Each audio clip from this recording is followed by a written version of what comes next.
જય માતાજી મિત્રો, હું છું બાબુસિંહ ચૌહાણ, તાલુકો મોડાસા, જિલ્લો અરવલ્લી।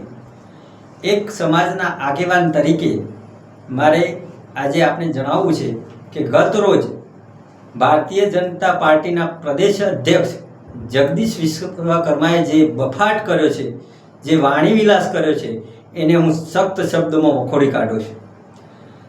જે રીતે વિશ્વકર્માએ જાહેર મંચ ઉપરથી ચૂંટણી જીત્યા બાદ એક આવેશ અને ઉત્સાહમાં આવી જઈને આપણા બેનશ્રી જ્ઞાનીબેન વિશે, જે વર્ષોથી આપણા સમાજ માટે, આપણા સેવા માટે કાર્યરત છે અને રાજકારણમાં છે, હાલના તબક્કે સાંસદ છે, ત્યારે એમને એવું બફાટમાં કહ્યું છે કે સાડીના પલ્લુમાંથી સીટો આંચકી લીધી।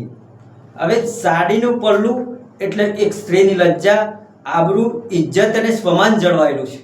તેના વિશે આ ટિપ્પણી જો પ્રદેશ અધ્યક્ષ એક ઉચ્ચ હોદ્દા પર બેસી અને આ જે સુફિયાણી વાતો કરતી સરકાર, કે જે મહિલા સશક્તિકરણની વાતો કરે છે, સુરક્ષાની વાતો કરે છે, એ જ પાર્ટીના સેનાપતિ આજે જો આવું નિવેદન કરતા હોય તો આ એક પ્રકારે સમગ્ર ઠાકોર સમાજ અને સમગ્ર ગુજરાતની મહિલાઓ, માતા, દીકરીઓનું અપમાન છે।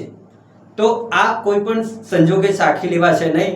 આવનાર દિવસોમાં જગદીશ વિશ્વકર્મા જાહેર મંચ ઉપર જેવી રીતના નિવેદન કર્યું છે એ પ્રકારે સમાજમાં માફી નહીં માગે તો અમે ઉત્તર ગુજરાત ઠાકોર સમાજ અને અમારા આગેવાનોથી અમે ગાંધી ચિંધ્યા માર્ગે જઈને ઉગ્ર આંદોલન કરીશું।